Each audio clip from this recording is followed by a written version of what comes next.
ঠোঁটের মধু তিতা মধু, তেমন মধু কয়ে গো কই, এমন তিতা আমার বধু, শিউরে উঠি সয়ে গো সই।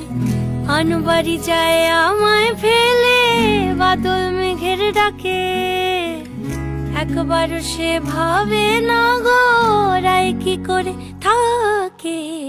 কি করে রায়, কি করে রায়, কি করে রায়, কি করে এই বুঝি যায়